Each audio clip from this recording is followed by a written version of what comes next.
Hello दोस्तों, नमस्कार। मैं विनोद कुमार योगी। मैं आपके लिए फिजिक्स की क्लास लेकर आया हूं, जिसमें ये आपके लिए डेमो क्लास रहेगी। जैसा कि आपको अच्छा लगे तो मुझे कमेंट करके बताइएगा। अगर कुछ भी गलती होती है तो भी कमेंट करके बताइएगा, तो मैं उस पर सही करने का पूर्ण प्रयास करूंगा। तो मैं आपके लिए लेकर आया हूँ क्वेश्चन नंबर 1। आवेश आवेश के प्रवाह की दर को क्या कहते हैं? विभव, विभव, प्रतिरोध, विद्युत धारा, विभवांतर।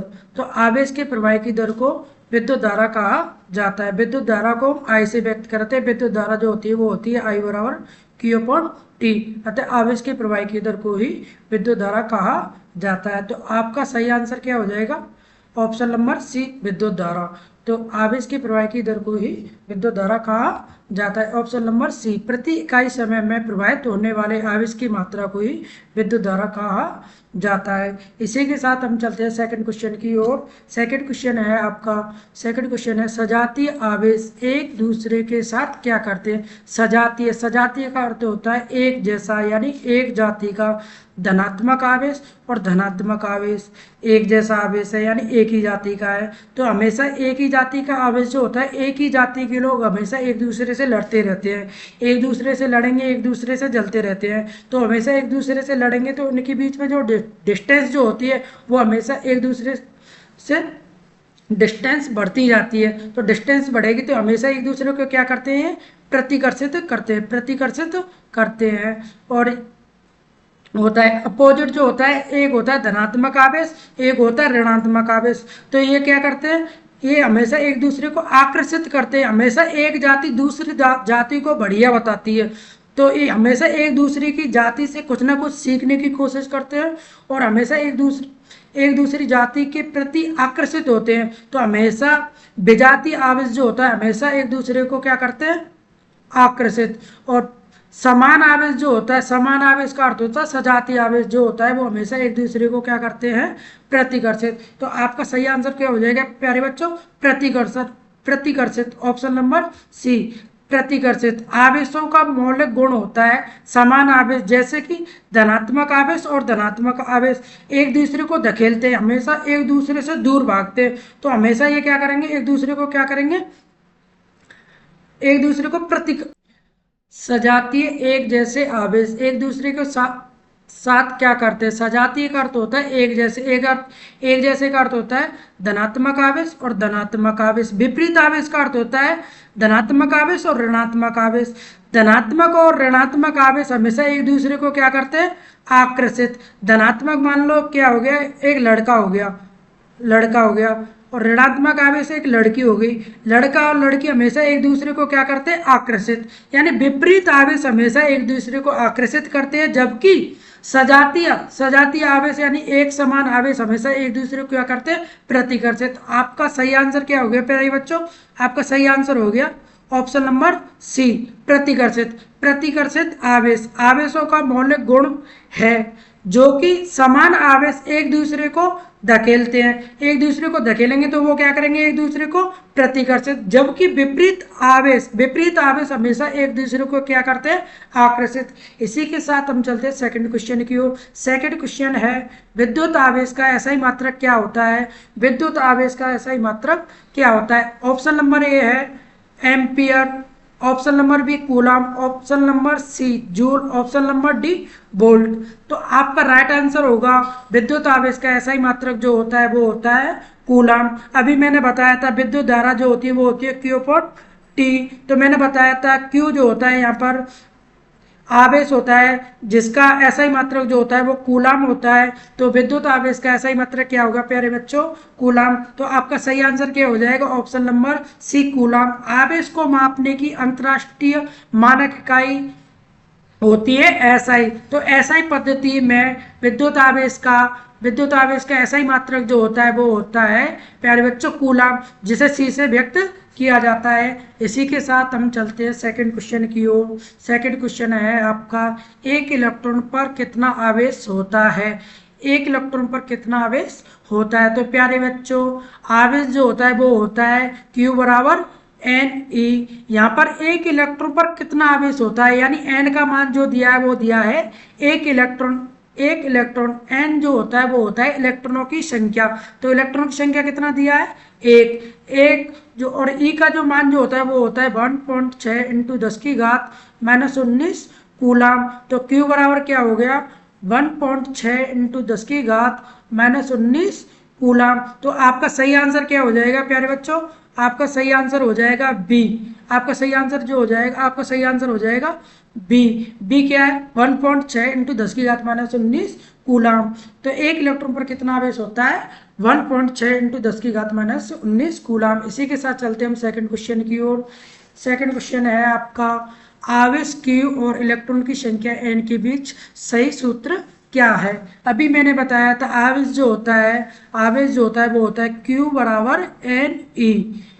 क्यू बराबर एन ई। क्यू जो होता है, क्यू जो होता है, क्यू जो होता है वो होता है आवेश। आवेश आवेश को हम कूलाम, कूलाम इसका ऐसा ही मात्रक होता है। एन जो होता है वो होता है इलेक्ट्रॉनों की संख्या, इलेक्ट्रॉनों की संख्या। और ई जो होता है, ई जो होता है इलेक्ट्रॉन पर आवेश का मान, आवेश का मान होता है 1.6 इंटू 10⁻⁻19 कूलाम। कूलाम। तो आपका सही आंसर क्या हो जाएगा, सी। क्यू बराबर एन इंटू ई। क्यू बराबर एन इंटू ई, ऑप्शन नंबर सी। किसी वस्तु पर कुल आवेश उस पर मौजूद इलेक्ट्रॉनों की संख्या और एक इलेक्ट्रॉन के आवेश के गुणनफल के बराबर होता है। इसी के साथ चलते हैं हम सेकंड क्वेश्चन की ओर। सेकंड क्वेश्चन है आपका, सेकंड क्वेश्चन है, एक कूलम आवेश में कितने इलेक्ट्रॉन होते हैं। एक कूलम आवेश यानी आवेश का मान जो दिया है एक कूलम, एक कूलम आवेश मैंने अभी बताया था क्यू बराबर जो होता है वो होता है एन ई। एन ई यानी यहाँ पर जो पूछा है वो पूछा है एक कूलम आवेश में कितने इलेक्ट्रॉन होते हैं, यानी एन का मान पूछा है। नेक्स्ट क्वेश्चन है, एक कूलम आवेश में लगभग कितने इलेक्ट्रॉन होते हैं, यानी एक कूलम आवेश यानी क्यू का मान जो दिया है वो दिया है एक कूलम। तो अभी मैंने बताया था क्यू बराबर जो होता है वो होता है एन इंटू ई। यहाँ पर हमसे पूछा है एन का मान, एन बराबर क्या हो जाएगा 1 कूलम अपॉन ई। ई का मान जो होता है वो होता है 1.6 इंटू 10⁻⁻19 कूलम।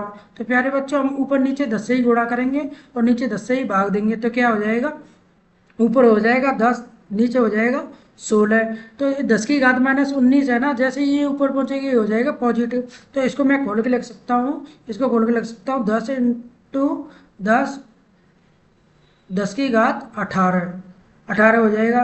तो ऊपर हो जाएगा 100, 100 में हम 16 का भाग देंगे तो आएगा 1.25 इंटू 10⁻18 कूलम। तो एक कूलम आवेश में कितने लगभग कितने इलेक्ट्रॉन होते हैं। तो ये हो जाएगा आपका ऑप्शन नंबर ए। ऑप्शन नंबर ए आपका सही आंसर है। 6.25 इंटू 10⁻18 इलेक्ट्रॉनों की संख्या। एक कूलम आवेश में लगभग कितने इलेक्ट्रॉन होते हैं, 6.25 इंटू 10⁻18 इलेक्ट्रॉन। इसके साथ ही हम चलते हैं नेक्स्ट क्वेश्चन की ओर। यदि किसी परमाणु में इलेक्ट्रॉन और प्रोटॉनों की संख्या बराबर है तो वह कैसा है। यदि किसी परमाणु में इलेक्ट्रॉन जो होता है, इलेक्ट्रॉन पर आवेश का मान जो होता है वो होता है 1.6 इंटू 10⁻⁻19 कूलम। ये नेगेटिव होता है। और जो प्रोटॉन पर आवेश जो होता है वो होता है पॉजिटिव, हमेशा ये होता है पॉजिटिव 1.6 इंटू 10⁻⁻19 कूलम। इनकी जो प्रकृति जो होती है, प्रकृति तो हमेशा इनकी विपरीत होती है, लेकिन इनका परिणाम जो होता है वो बराबर होता है, बराबर होता है। तो धनात्मक आवेश और ऋणात्मक आवेश जब भी बराबर हो जाए तो वो विद्युत उदासीन कहलाता है। किसी भी परमाणु में ऋणात्मक आवेश और धनात्मक आवेश अगर बराबर है तो वो परमाणु विद्युत उदासीन कहलाता है। तो आपका ऑप्शन नंबर क्या हो जाएगा सही, ऑप्शन नंबर सी विद्युत उदासीन। विद्युत उदासीन ऑप्शन नंबर सी। धनात्मक और ऋणात्मक आवेश एक दूसरे के प्रभाव को खत्म कर देते हैं, जिससे कुल आवेश जो होता है वो शून्य हो जाता है। तो ऑप्शन नंबर आपका सी आपका सही आंसर है। इसी के साथ चलते हैं सेकंड क्वेश्चन की ओर। सेकंड क्वेश्चन है आपका, विद्युत आवेश की प्रकृति कैसी है। यदि किसी वस्तु में आवेश है, यानी किसी वस्तु में आवेश है 5 coulomb, 5 coulomb, 6 coulomb, 7 coulomb, 8 coulomb, तो कुल आवेश जो होता है वो बीजगणितीय योग के नियम की पालना करता है। तो विद्युत आवेश हमेशा योगात्मक होता है, यानी कुल योग किया जाता है। किसी वस्तु में जो आवेश जो होता है वो उसका टोटल करके जोड़ दिया जाता है। तो विद्युत आवेश की प्रकृति हमेशा योगात्मक होती है। ऑप्शन नंबर क्या हो जाएगा प्यारे बच्चों? सी, योगात्मक प्रकृति। किसी निकाय का कुल आवेश उसके अलग अलग हिस्से पर मौजूद आवेशों के बीजगणितीय योग के बराबर होता है। तो आपका ऑप्शन नंबर क्या हो जाएगा? सी, ऑप्शन नंबर ए आपका सही आंसर हो जाएगा। इसी के साथ चलते हैं हम सेकंड क्वेश्चन की ओर। सेकंड क्वेश्चन है आपका, किसी वस्तु को ऋणावेशित करने का अर्थ क्या होता है? किसी वस्तु को ऋणावेशित करने का अर्थ होता है जैसे कि इलेक्ट्रॉन देना, इलेक्ट्रॉन देना। तो आपका आंसर क्या हो जाएगा? सही, बी, इलेक्ट्रॉन देना। किसी वस्तु को ऋणावेशित करने का अर्थ होता है इलेक्ट्रॉन देना। ऑप्शन नंबर बी, इलेक्ट्रॉन देना। जब किसी वस्तु पर सामान्य से अधिक इलेक्ट्रॉन आ जाता है तो वह ऋणात्मक आवेश बढ़ जाता है। यदि किसी वस्तु पर सामान्य से अधिक आवेश आ जाता है तो वस्तु पर ऋणात्मक आवेश बढ़ जाता है। तो आपका आंसर सही कौन सा हो जाएगा? इलेक्ट्रॉन देना। इसी के साथ चलते हैं हम। लास्ट क्वेश्चन है आपका, प्रोटॉन पर मौजूद आवेश, प्रोटॉन पर मौजूद आवेश इलेक्ट्रॉन के आवेश से कैसा होता है? अभी मैंने बताया प्रोटॉन पर जो आवेश जो होता है वो होता है हमेशा धनात्मक, इलेक्ट्रॉन पर आवेश जो होता है वो होता है ऋणात्मक।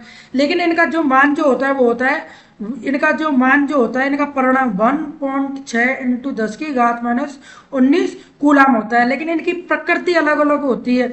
जो धनात्मक और ऋणात्मक चिन्ह है ये इनकी प्रकृति को, विपरीत प्रकृति को दर्शा रहा है। लेकिन इनका जो परिणाम जो होता है, इनका जो मान जो होता है वो हमेशा फिक्स होता है 1.6 इंटू 10 की घात -19 कूलाम। तो प्रोटॉन पर मौजूद आवेश इलेक्ट्रॉन के आवेश से कैसा होता है? बराबर लेकिन विपरीत प्रकृति। तो आपका ऑप्शन नंबर क्या हो जाएगा? सी आपका राइट आंसर हो जाएगा। इसी के साथ आपकी क्लास खत्म होती है। तो प्यारे बच्चे कमेंट करके बताइएगा कि आपको क्लास कैसी लगी। अगर कुछ भी गलती होती है तो प्लीज़ बताइएगा कमेंट करके, मैं उस पर पूर्ण सुधार करने का प्रयास करूंगा।